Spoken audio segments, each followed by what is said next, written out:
মা ইয়ালফিযু মিন কাওলিন ইল্লা লাদাইহি রাকিবুন আতীদ।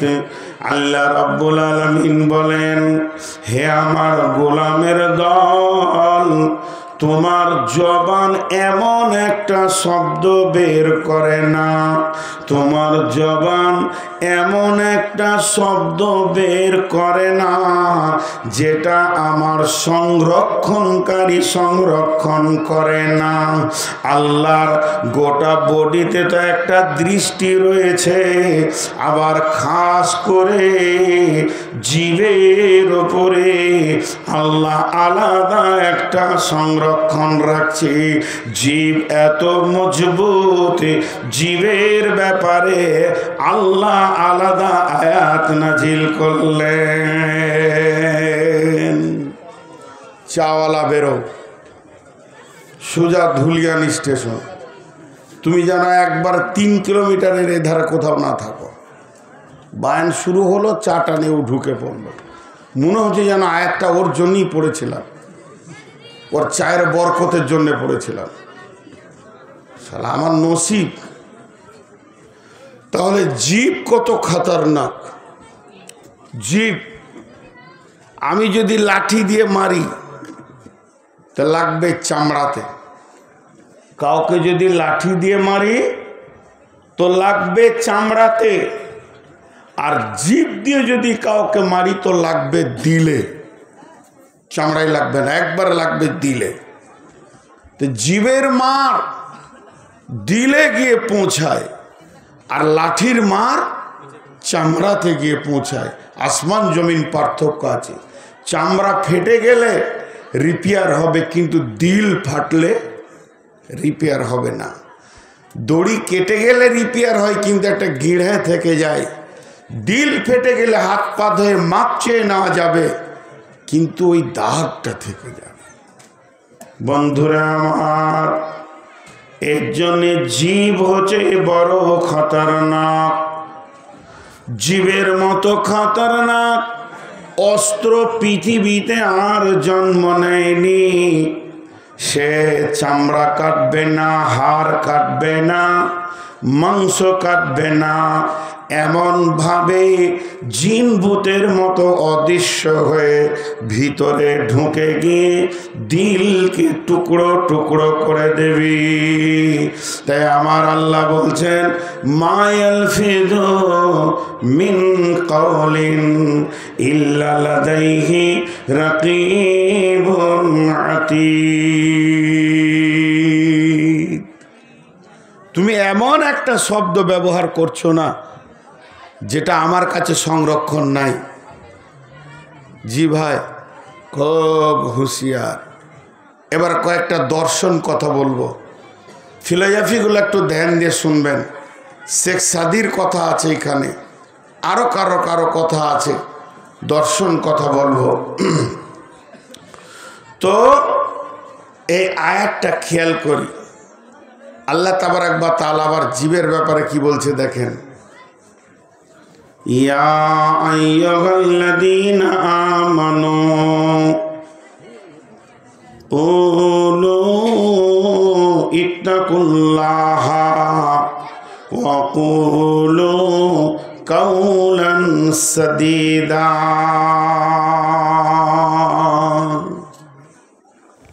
হে ঈমানদার, যারা নিজেদেরকে তোমরা ঈমানদার বলে মনে করছো, তোমরা কোনো কথা বলো কাওলান সাদীদা, নরম মিষ্টি ভদ্র কথা বলো, নরম মিষ্টি ভদ্র কথা বলো, কাউকে কড়া কথা বলবে না। কড়া কথা বলার জন্যে আমি তোমার জিভটাকে নরম বানাইনি। জি, আমি তোমার জিভটাকে নরম বানাইনি। করো কথা, একজন দার্শনিক বলছে তোমার শরীরটাকে টিপো, সব মাংসকে টিপো, গোটা বডিতে যত জায়গা আছে মাংসগুলো টিপো, আর জিভটা টিপো। কি নরম! তোমার আল্লাহ তোমাকে নরম জিভ দিল, আর সেই নরম জিভে তুমি কড়া কথা বলো না, এটা তো তোমার ভদ্রতা হলো না। নরম জিভে নরম নরম কথা হবে।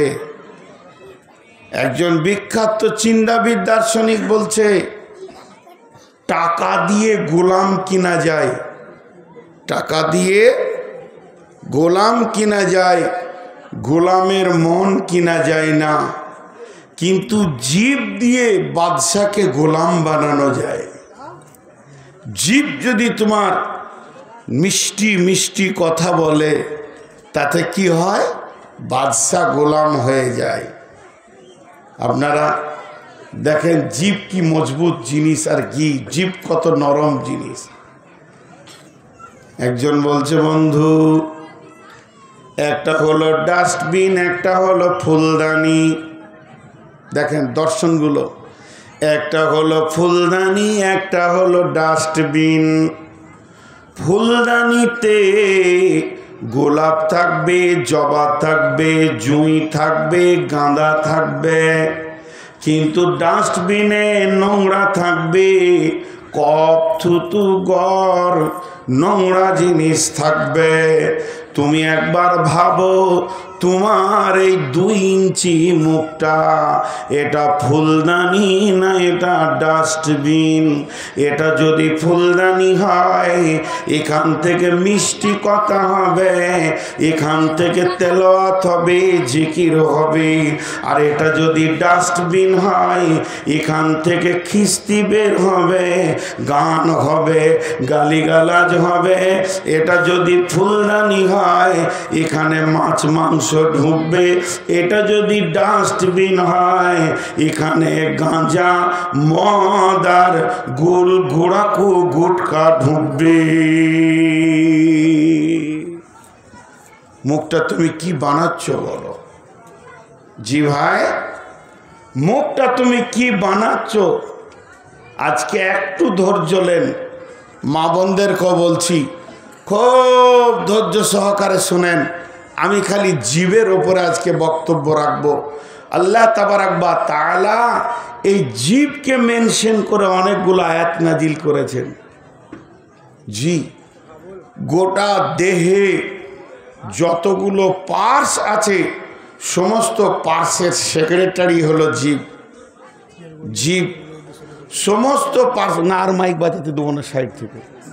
আপনি বলেন যে চেয়ারগুলো, ওগুলো বলে দিয়েছি তো আমি। না ওই চেয়ারগুলো যেগুলো আসছে সেগুলো এদিকে নিয়ে আসতে বলেন না, রাস্তা থেকে তো ওরা দেখবে আর নিয়ে যাবে, মাঝে ডিস্টার্ব করিয়ে না। আমি একবার ক্ষমা চাইছি, কারণ আমার মাথা কেটে যাবে, আমি লাইন কেটে যাবে। এদিকে আসবে, ওদিকে আসবে, দেখবে কোথাও ফাঁকা আছে দিয়ে দেবে। চেয়ার যে দিক থেকেই আনছো আনো, তাকিয়ে দেখো লোক কোন দিকে দাঁড়িয়ে আছে, সেই দিকে চেয়ার পৌঁছাও। বিশেষ করে পশ্চিম দিকে লোক বেশি দাঁড়িয়ে আছে, ওদিকে পৌঁছাও। আল্লাহ রাস্তা আমাকে মাঝে ডিস্টার্ব করিয়েন না। কি বলছিলাম ভুলে গেলাম, খুব কষ্ট। আচ্ছা, আপনার মতো প্লেয়ার পশ্চিমবঙ্গে কেউ আছে? আমার সব থেকে প্রিয় মাইকম্যান উনি। উনি জানেন আমি ওকে কত ভালোবাসি। পশ্চিমবঙ্গে কোনো বাপ নাই যে ওর কাছে মাইক বাজিয়ে দেবে। আর আজকে কেন এরকম করেছে? আমাকে জ্বালাবালে পেছনে কই দেন নাই তো, একটা বক্স দেন নাই না? ফিডব্যাক পেয়েছি না, একটু পাচ্ছি না। আমার বিশ্বাসই হচ্ছে না যে মাইক আপনি টেঙেছেন। পশ্চিমবঙ্গের কারোর জন্ম নাই যে এর মতো মাইক টেঙে দেয়, এত বড় প্লেয়ার। তো জীব, এই চেয়ার ওদিকে নিয়ে যাও, পশ্চিম দিকে নিয়ে যাও, চেয়ার যাও। আর এত ছোট ছেলে ভলেন্টিয়ার হয়েছে, ওরা বারবার এসে ডিস্টার্ব করেছে। যাও সোনামানিক ওইদিকে, তো আল্লাহ তোমাদের ভালো করো। তো জীব হলো বড় খতরনাক। সকলে একবার পরিবেশটা ঠিক করার জন্য বলি, সুবহানাল্লাহ, আলহামদুলিল্লাহ, ওয়ালা ইলাহা ইল্লাল্লাহু, আল্লাহু আকবার, জোরে নারে তাকবীর। আচ্ছা, আগের ওয়াজগুলো কেন এত জোর হলো না? খালি এইটাই জানে, আর বাকিগুলো জানে না। আচ্ছা, যাই হোক, একটা বিষয়ের উপরে ধরেছি। তো জীব হলো বড় খতরনাক। জীব দিয়ে অনেক কিছু হয়ে যায়, লাস্ট চলে যায় পৃথিবীর লাস্ট প্রান্তে। এখন তো 2023 সাল, আর মাত্র কদিন আছে, 4-5 দিন আছে 23 সাল শেষ হতে। একদম মুমূর্ষ অবস্থায় পৌঁছে গেছে সালটা, 24 ঢুকবে। তো আমি দুনিয়া ধ্বংস করে দিলাম, দুনিয়া নাই, চলেন কবর, কবর শেষ নাই, কিয়ামত, কিয়ামত শেষ, চলেন ওটা পার করে চলে যাই জাহান্নাম, আল্লাহ আমাদেরকে মাফ করুন, আল্লাহুম্মা আমিন, ওখানে যাব না, জান্নাতে চলে যাই। তারপরে তার জগৎ নাই, ওখানেই যে জীব কি কাজে লাগবে? জীব ওই পর্যন্ত পৌঁছিয়েছে। 2-3টি এমন আমল আছে যা মরার পরেও আমল হয়ে যায়। দেখেন, 2-3টি এমন আমল আছে যে একটা মানুষ মরে গেল তার আমল করা যায়। 1 নম্বর হলো হজ। আব্বা মারা গেছে, হজ করতে পারেনি, আপনি কাউকে টাকা দিয়ে বদল হজ করালেন। তেমনি হজ যেমন হয় তারই কিয়াসের ওপরে বদল উমরাও করা যায়। তাহলে 2টা আমল হলো। 3 নম্বর, মারা গেছে, মা মারা গেছে, সে আর করতে পারবে না, সন্তান তার জন্যে দান করবে, মসজিদ মাদ্রাসা করবে, এগুলি কবরে গিয়ে পৌঁছাবে, ভালো সন্তানের আপনার দোয়া পৌঁছাবে, এবং সে সাদকা জারিয়া যা করেছে পৌঁছাবে। এইভাবে বেশ কিছু আমল আছে। এই আমলের ভিতরে মেয়েদের পর্দাটা কত ফরজ, মেয়েদের পর্দাটা কত ফরজ, মেয়েদের পর্দাটা কত ফরজ। মেয়েটা মারা গেছে, আর তো আমলের প্রয়োজন নাই। বলেন না, ওর জোহরের আজান হচ্ছে, ওকে আর নামাজ পড়তে হবে না, লাশ পড়ে আছে, বেলা 10টা-11টায় মরেছে, জোহরের আজান হচ্ছে, ওর জন্যে আর নামাজের হাজিরি হবে না, আসরের নামাজে হাজিরি হবে না, 5টার সময় দাফন হবে, 2টা ওয়াক্ত পেরিয়ে গেল, বিছানায় শুয়ে মরে গেছে, আর আমলের দরকার নাই। কিন্তু একটা আমল কবর পর্যন্ত যাবে। ওই মৃত মেয়েকে ওদেরকে দেখানো যাবে না যাদের সঙ্গে ওর পর্দা। কবরে ঢুকানো পর্যন্ত পর্দাওয়ালাকে দেখানো যাবে না। দেখেন কত দূর গিয়ে পৌঁছালো। তো জীব প্রথম 2.5 বছর খুলছে না, খালি তোতলা তোতলা করছে। এই জীব যে খুলে গেল, আজরাইল এসে বন্ধ করবে। তো এই জীবের রিয়াকশন কত দূর গিয়েছে জানেন? আপনি ভাবছেন যে আঙুলের মাথাতে ক্যান্সার হয়েছে, ডাক্তার যখন এক্সরে করে দেখছে তা বলছে পাঁজরে হাড় পর্যন্ত আর পোকা পৌঁছে গেছে, হাত কাটলেও বাঁচানো যাবে না। তো এই জীবের রিয়াকশন কত দূর গিয়েছে জানেন? জান্নাত পর্যন্ত। শুনেলেন কেমন জান্নাত পর্যন্ত?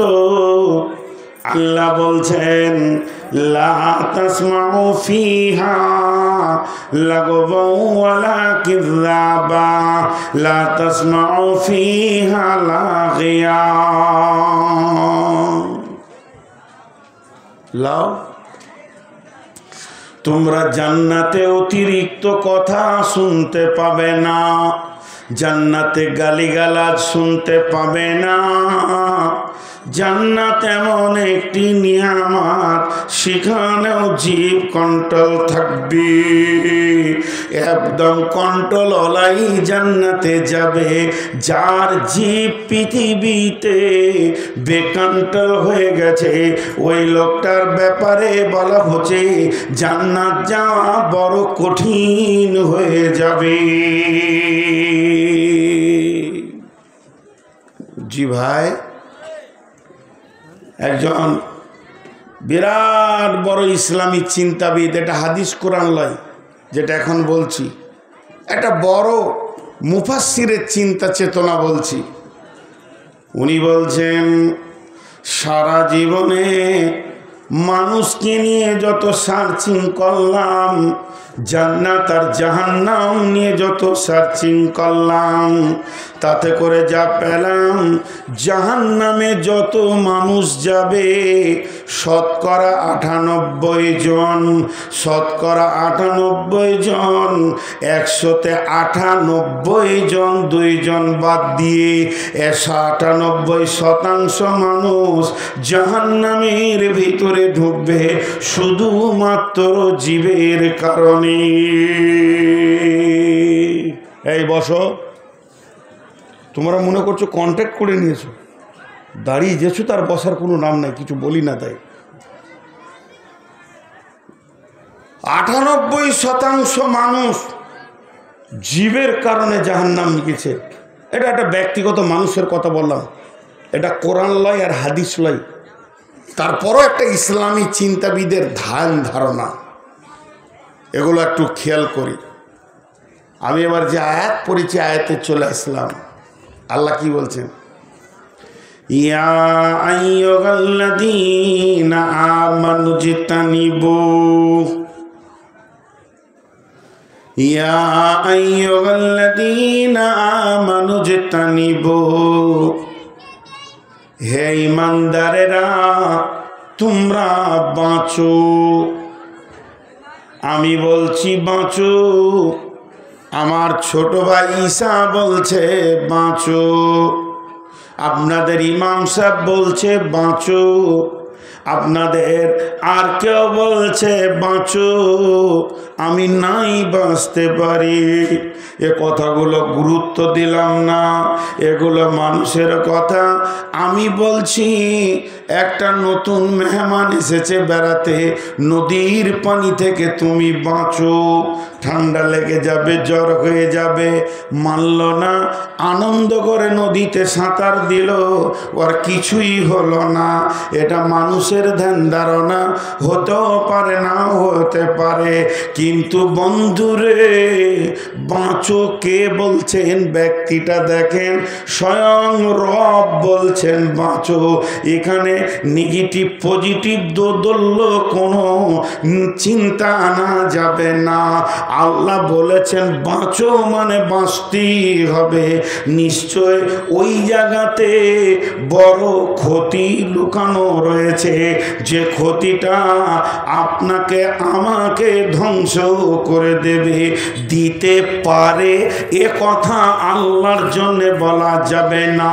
তো আমার রব বলছেন ইজিতানিবু, হে ঈমানদারেরা তোমরা বাঁচো, কাসীরাম মিনাজ জান্নি, অনেক ধারণা থেকে।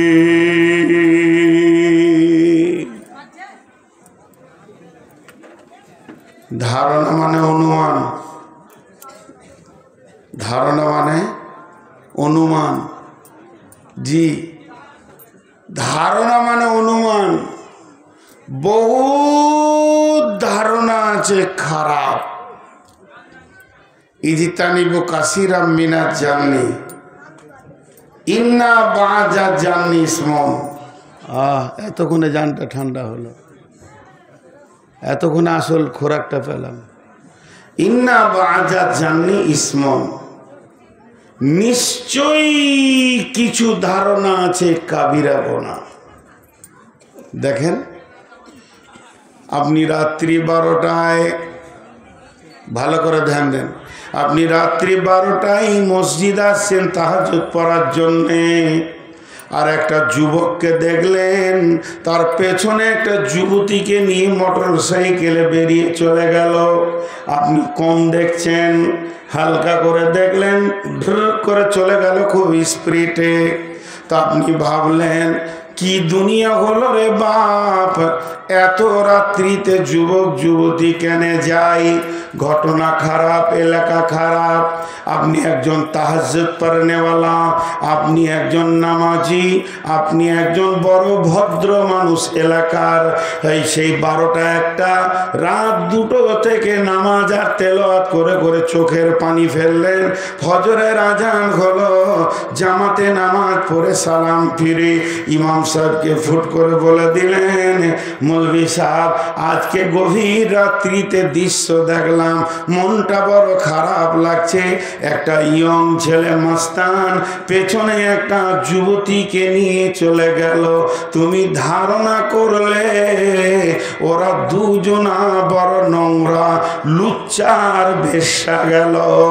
কিন্তু আসলে ঘটনাটা কি, গভীর রাত্রিতে একটা মেয়ের অ্যাপেন্ডিসাইডের ব্যথা উঠেছে। মেয়েটা এইচএস পড়ে, এখনো বিয়ে হয়নি। তার ভাই তাড়াতাড়ি তাকে হসপিটালে তাড়াতাড়ি নিয়ে গেল। ব্যথা সহ্য হচ্ছে না। কেন তুমি ধারণা করলে? আমার আল্লাহ বলছেন, এই ধারণা করাটা কে তোমাকে বলেছে? ধারণাটা তুমি করবি বা কেন? আমি তো ধারণা করতে বলিনি, পৃথিবীটা পরিচালনা করছি আমি। কাকে আযাব দেব, কাকে জান্নাত দেব, কাকে জাহান্নাম দেব, ব্যাপারটা আমার। তোমাকে তো বলিনি মসজিদ যেতে যেতে একটি কাজ দেখে ওটাকে ধারণা করে ইমাম সাহেবের সঙ্গে বসে যাও গীবত করতে। অতএব শুনে নাও, ধারণা একটা এমন নোংরা জিনিস, সে হচ্ছে একটা বিরাট গুনহার গোডাউনের চাবিকাঠি। যে লোকটা ধারণা করতে শুরু করে তার দ্বারা পৃথিবীর সমস্ত পাপগুলো আসান হয়ে যায়। তো আমার আল্লাহ বলছেন, প্রথমেই তুমি ধারণা বন্ধ করে দাও। কিংবা তুমি রাত 12টায় উঠে মনে করলে যে ভাই বোনে চলে গেল, তাহলে হয়তো কোনো জরুরি কাজ আছে, কিন্তু ওরা ভাই বোন ছিল না। একটা মেয়ে তার প্রেমিককে ডেকে ওই রাত্রিটি কেটে পড়লো। তবে কেন তুমি ভালো ধারণা করেছ? এটাও তো তোমার চলবে না, কারণ তুমি কি জানো ওরা দুজনকে। অতএব আমার আল্লাহ বলছেন, ধারণা থেকেই তুমি নিজেকে বাঁচাও, তুমি অনুমান থেকে নিজেকে বাঁচাও। ইন্না বা'দাল জান্নি ইসমন, এমনও কিছু ধারণা রয়েছে যেগুলো হলো কাবিরা গুনাহ।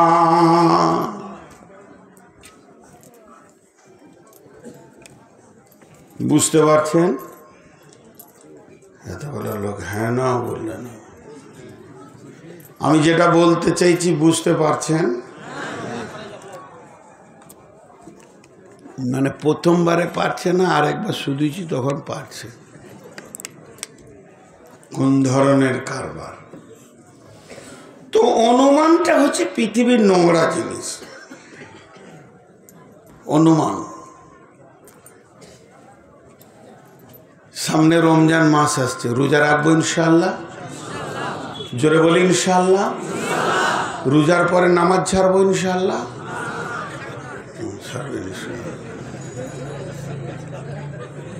রোজার পরে নামাজ ছাড়বে। কে কে রোজা রাখবো না হাত তুলি? 4-5টা উঠেছে, রোজা রাখবে না। এবার একটা কথা আপনাদেরকে বলি, রমজান মাস আর চলছে শাবে কাদরের রাত। মাসের প্রথম দিকে না শেষ দিকে?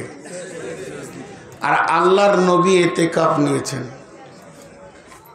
এতেকাফ কে নিয়েছেন? নবী মুহাম্মদুর রাসূলুল্লাহ।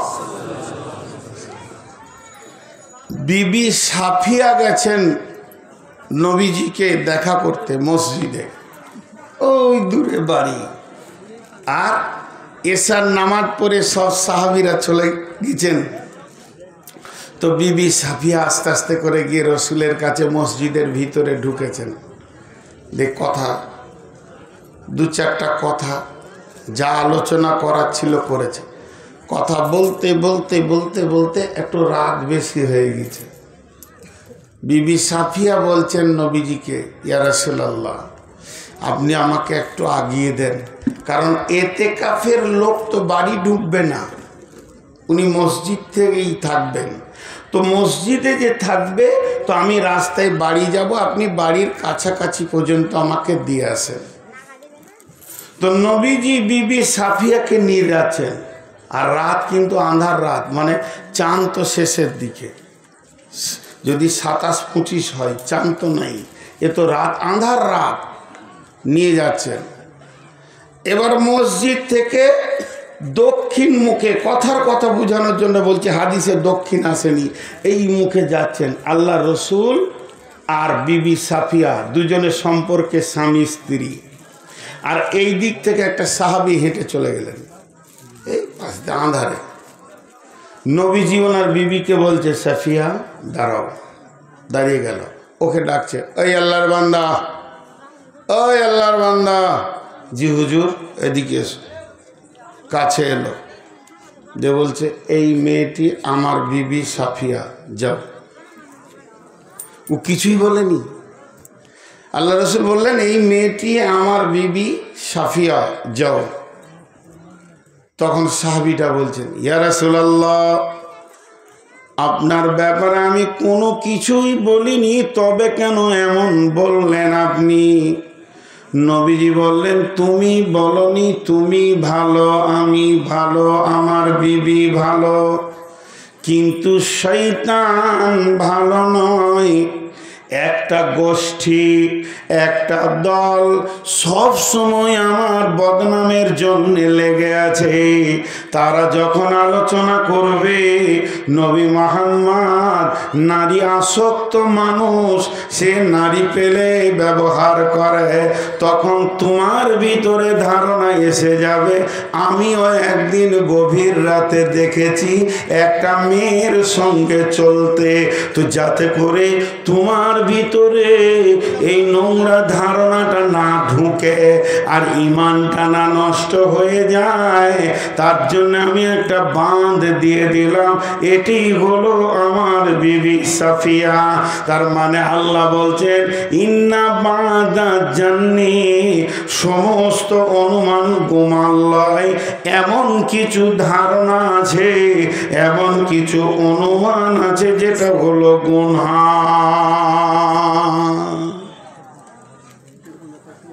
কিছু অনুমান আবার গুনাহালয়, ধারণা গুনাহালয়। সেটা কেমন? এদিকে তাকান।